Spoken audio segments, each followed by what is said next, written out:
আর আমি আবারও চলে এসেছি একটা রেসিপির সঙ্গে। আজ করব দই কাতলা। দই কাতলাটা আমি একটু অনুষ্ঠান বাড়ির মতো করব। তো চলুন, মাছটা আমি ভালো করে ধুয়ে নিয়েছি। এখানে নুন আর একটু পাতিলেবু দিয়ে এটা ম্যারিনেট করে রাখবো।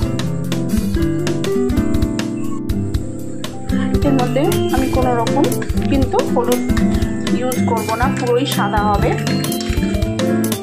লঙ্কা গুঁড়োও ব্যবহার করব না। তো খুব ভালো করে মাখিয়ে নিয়েছি, খুব ভালো করে নুন লেবু মাখিয়ে নিয়েছি। আর এখানে পেঁয়াজ আছে, কাঁচা লঙ্কা, ধনেপাতা, টক দই, পেঁয়াজ আর কাঁচা লঙ্কাটা আমি পেস্ট করে নেবো। তো চলুন কাঁচা লঙ্কাটা পেস্ট করে নিই। আমি তেল বসিয়ে দিয়েছি, এটা কিন্তু সর্ষের তেল, সর্ষের তেলে রান্না করবো। তো চলুন তেলটা গরম হয়ে যাক। খুব ভালো করে তেল গরম হয়ে গিয়েছে, তেল থেকে ধোঁয়া উঠছে। এবার মাছগুলো ভেজে নেব। মাছগুলো লাল করে ভেজে নিয়ে আর ধরুন মাছগুলো আমি ভেজে নিয়েছি। এবার তুলে নিই। মাছ ভাজা তেলের মধ্যেই দিয়ে দেবো গোটা জিরে ফোড়ন,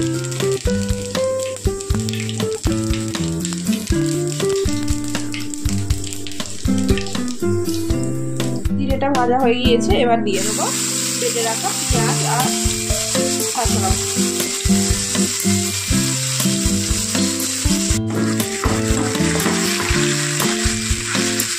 একটু ভাজা করে নেবো, একটু ভেজে নিয়ে আর আসছি। একটুখানি নেড়ে চেড়ে নিয়েছি পেঁয়াজ আর কাঁচা লঙ্কাটা দিয়ে। এবার দিয়ে দেবো স্বাদ মতো নুন।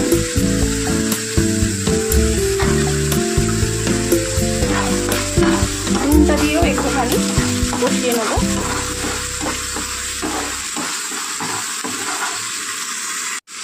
নুন দিয়েও একটু ভেজে নিয়েছি। এবার দিয়ে দেবো 1 টেবিল চামচ আদা রসুন পেস্ট।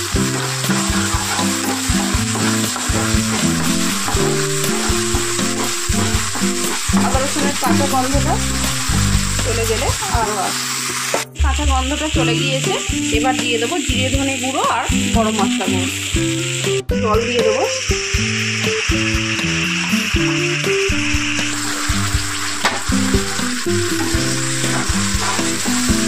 একটুখানি কষিয়ে নেবো আবারও।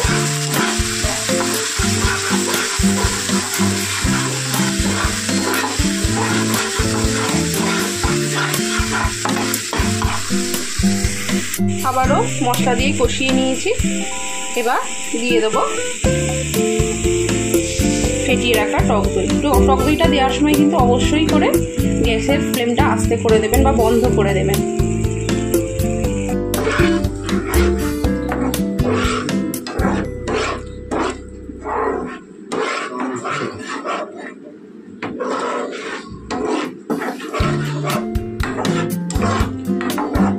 দইটা দিয়েও একটু কষিয়ে নেব।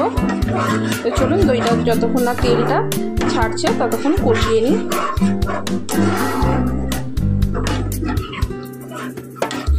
খুব ভালো করে আমি মিশিয়ে নিয়েছি। এবার কষিয়ে নেব, কষিয়ে নিয়ে রাখছি। দইটা দেওয়ার পরও ভালো করে কষিয়ে নিয়েছি আমি। এবার এর মধ্যে কয়েক দানা চিনি দিয়ে দেবো। চিনিটা দিলে স্বাদটা খুব ভালো করে ব্যালেন্স হয়ে যাবে দইয়ে। কষানো হয়েও গিয়েছে আর খুব সুন্দর একটা গন্ধ বেরোচ্ছে। আর একটু কষিয়ে নেবো 1 মিনিট, তারপরে জল দেব।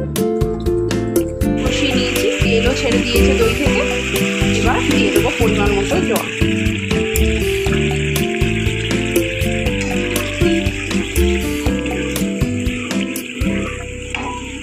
আর একটু জল লাগবে। পরিমাণ মতো জল দিয়ে দিয়েছি। এবার ফুটে যাওয়ার অপেক্ষা করবো। ফুটে যা আসছে, খুব ভালো করে ফুটে গিয়েছে আমার ঝোল। এবার ভেজে রাখা মাছগুলো দিয়ে দেবো।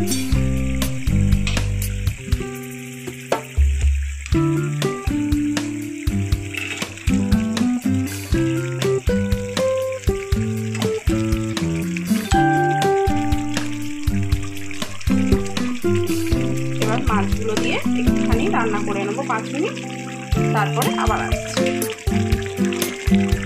মাছগুলো দেওয়ার সঙ্গে ধনে পাতা কুচিটাও দিয়ে দেবো।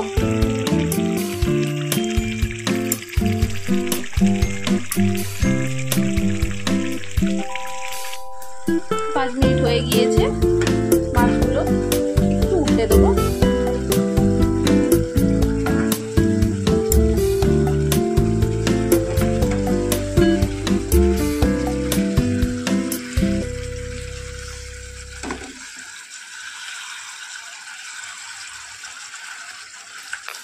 দেখতেই পেলেন কত অল্প মশলায়, আর দেখতেও কিন্তু একদম অনুষ্ঠান বাড়ির মাছ দই কাতলার মতো হয়েছে।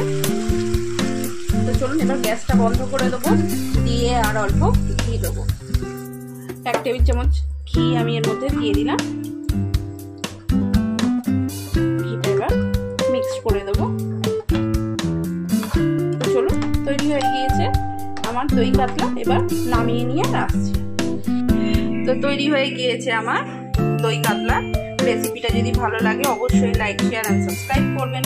আর রেসিপি সম্পর্কে কিছু জানার থাকলে অবশ্যই কমেন্ট করবেন। তো চলুন, আজকের মতো টাটা, দেখা হবে অন্য কোনো দিন অন্য কোনো রেসিপির সঙ্গে।